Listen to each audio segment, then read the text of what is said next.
सुंदर, अप्रतिम, मनमोहक सौभाग्य अलंकार मंगळसूत्र महोत्सव 100% जीएसटी फ्री.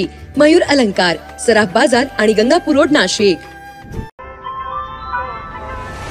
ताज्या बातम्यांसाठी नाशिक न्यूजच्या YouTube चॅनलला सबस्क्राइब करा आणि बेल आयकॉनला प्रेस करा.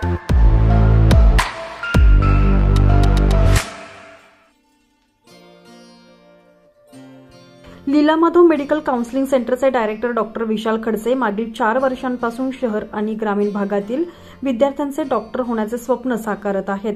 फक्त नीटची परीक्षा देऊन किंवा चांगला स्कोर करून तुम्ही डॉक्टर होऊ शकत नाही. कारण बऱ्याचदा नीटच्या तयारीपासून ते चांगला स्कोर मिळाल्यानंतर कॉलेज सिलेक्शन, ऍडमिशनपर्यंत बऱ्याचशा गोष्टींची माहिती विद्यार्थ्यांना किंवा त्यांच्या पालकांना नसते. अशावेळी लीला माधव एज्युकेअरचे डायरेक्टर डॉक्टर विशाल खडसे यांचे मार्गदर्शन मोलाचे ठरेल. त्यांनी आतापर्यंत शेकडो विद्यार्थ्यांना नवीन दिशा दिलेली आहे. डॉक्टर बनण्याचं स्वप्न साकारलेलं आहे. MBBS, BDS, BMS, BHMS करण्यासाठी महाराष्ट्रात किंवा महाराष्ट्राबाहेर डॉक्टर विशाल खडसे यांनी कॉलेज सिलेक्शन पासून ऍडमिशनची प्रोसेस पूर्ण करून दिलेली आहे. सर्वात महत्त्वाचं म्हणजे कमी खर्चात तुम्ही मेडिकलचे शिक्षण पूर्ण करू शकता. सोबतच विद्यार्थ्यांना स्कॉलरशिपसाठी योग्य मार्गदर्शन केले जाते. चला तर मग आज आपण नाशिक डायरीमध्ये डॉक्टर होण्याचे स्वप्न बाळगणाऱ्या विद्यार्थ्यांसाठी लीला माधव मेडिकल काउन्सिलिंग सेंटरचे डायरेक्टर डॉक्टर विशाल खडसे यांचे मनोगत जाणून घेऊयात. नमस्कार, मी डॉक्टर विशाल खडसे, डायरेक्टर लीला माधव मेडिकल सायन्स नाशिक. माझं मेडिकल इन्स्टिट्यूट सेंटर आहे नाशिकला. तर आज आपण नीट परीक्षेबद्दल बोलणार आहोत. तर नीट परीक्षा म्हणजे काय, नीट परीक्षा ही कशी घेतली जाते आणि नीट परीक्षा दिल्यानंतर पुढे प्रोसेस काय असते यावर आपण सविस्तर बोलणार आहोत. तर नीट परीक्षा ही एक एंट्रन्स एक्झाम आहे. एक 720 मार्काला परीक्षा असते. तर याबद्दल परीक्षा दिल्यानंतर क्वालिफाय झाल्यानंतर बरेच आपल्याकडे पर्याय असतात. बऱ्याच इन्स्टिट्यूटला आपल्याला ऍडमिशन मिळत असतं. पण हे ऍडमिशन कसं मिळत असतं, यासाठी काय प्रोसेस करायला लागते, ह्या गोष्टी बऱ्याच विद्यार्थ्यांना आणि पालकांपर्यंत पोहोचत नाही आणि त्यांना माहिती होत नाही. तर माझं प्रत्येकाला एकच सांगणं असेल, आता बऱ्याच विद्यार्थ्यांचा गैरसमज असतो. नीट परीक्षा तर दिली जाते, नीटमध्ये चांगला स्कोर सुद्धा आणला जातो आणि पुढे प्रोसेस काय करायची ही माहिती राहत नाही. मॅक्झिमम विद्यार्थ्यांना मी 4 वर्षापासून बघतोय, माझं 4 वर्षापासून इन्स्टिट्यूट आहे. काही खेडेगावातले विद्यार्थी आहेत ज्यांना 600+ मार्क्स होतात, 600+ नीट मध्ये स्कोर येतो, चांगलातला चांगला स्कोर येतो, जो की मेरिट मध्ये त्याला MBBS ला ऍडमिशन हे फ्री ऑफ कॉस्ट मिळू शकतं, हे गव्हर्नमेंट मेडिकल कॉलेजला. पण त्यांच्या एका चुकीमुळे आता मॅक्झिमम विद्यार्थ्यांचा गैरसमज असा असतो की नीट परीक्षा दिली म्हणजे सर्व झालं. नीट परीक्षा दिल्यानंतर चांगला स्कोर आल्यानंतर कॉलेज आपल्याला स्वतः कॉल करेल आणि आपलं ऍडमिशन हे होईल. तर हा बऱ्याच लोकांचा गैरसमज आहे. ही पुढे प्रोसेस जी आहे, हे नीट परीक्षा दिल्यानंतर पुढे आपल्याला प्रोसेस करावी लागते. सर्व ऑनलाईन प्रोसिजर आहे आणि ऑनलाईन माध्यमातून ऍडमिशन हे होत असतात. आणि तुम्ही कॉलेजला जरी गेले तरी कॉलेज हे डायरेक्ट ऍडमिशन हे बंद आहेत, या कुठल्याही पद्धतीने ऍडमिशन हे होत नसतात. तर माझं प्रत्येकाला, एक शहरी भागातल्या विद्यार्थ्यांना असो किंवा खेड्या भागातल्या जर विद्यार्थ्यांना असो, की तुम्हाला जर ऍडमिशन घ्यायचं असेल तर प्रत्येक तुम्हाला गोष्टीकडे लक्ष द्यायला पाहिजे.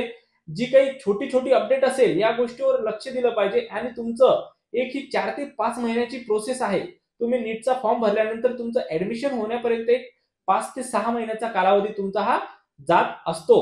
तर आमचं हे इन्स्टिट्यूट सेंटर आहे आणि आम्ही त्याच माध्यमात काम करतो, जेणेकरून तुम्हाला पुढे अडचणी यायला नको आणि तुमचं हे वर्ष व्यर्थ जायला नको. या प्रोसेसमध्ये 1 mistake is a last mistake, चुकीला माफी नाही. जर तुमच्याकडून एक जरी चूक झाली असेल तरी पुढे तुमचं पूर्ण प्रॉब्लेमॅटिक होतो आणि ऍडमिशन तुमचं हे कॅन्सल होत असतं. आता दुसरा प्रश्न असा की जे खेड्यागावातले विद्यार्थी असतील किंवा शहरी भागातले असतील, पण बराच मोठा गैरसमज लोकांचा असा असतो की डॉक्टर व्हायचंय, माझ्या मुलाला डॉक्टर करायचंय, मुलीला डॉक्टर करायचंय, पण आमच्याकडे एवढे पैसे नाहीये.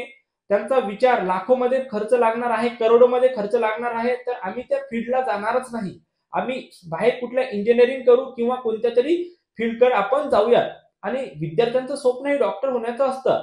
पण आई वडिलांचा, पॅरेंटचा त्यांचा जो माइंड असतो, जो विचार असतो, तो त्यांचाही काही चुकीचा नसतो.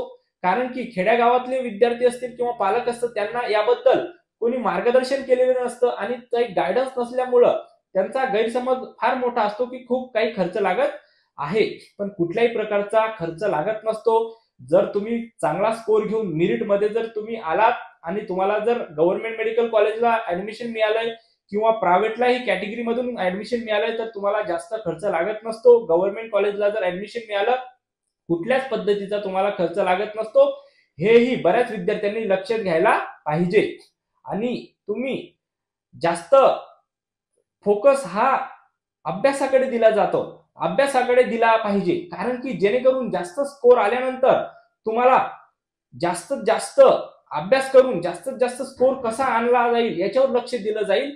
कारण की तुम्हाला जेवढा जास्त चांगला स्कोर असेल तेवढा पुढे खर्चही कमी लागेल आणि चांगल्यातल्या चांगल्या कॉलेजला हे ऍडमिशन मिळेल आणि गव्हर्नमेंट मेडिकल कॉलेजला सुद्धा ऍडमिशन मिळेल. तर आमचं हे काम असेल, आम्ही सुरुवातीपासून ऍडमिशन होण्यापर्यंत सर्व मार्गदर्शन हे गरीब घराण्यातल्या विद्यार्थ्यांनाही करतो, जेणेकरून एकही गरीब घरातला विद्यार्थी असो हा मागे पडू नये आणि त्यांचं स्वप्न हे डॉक्टर व्हायला पुढे जायला पाहिजे. तर आम्ही काय काम करतो, तुमचं ऍप्लिकेशन फॉर्म भरण्यापासून तर तुमचं ऍडमिशन होण्यापर्यंत जी काही प्रोसेस आहे ती प्रोसेस आम्ही करतो. गरीब विद्यार्थी असतील तर अशा विद्यार्थ्यांना आम्ही युट्यूब चॅनल असेल, इंस्टाग्राम असेल, फेसबुक असेल अशा माध्यमातून आम्ही फ्री ऑफ कॉस्ट त्यांना मार्गदर्शन करतो. 24 आवर्स कधीही तुम्ही जरी कॉल केला तर आमची टीम सभ्य आहे. मी सुद्धा विद्यार्थ्यांना फ्री ऑफ कॉस्ट गायडन्स करतो. कुठल्याही प्रकारची फीस ही आकारण्यात येत नाही. रवी कोट्टेवार, नाशिक न्यूज, नाशिक.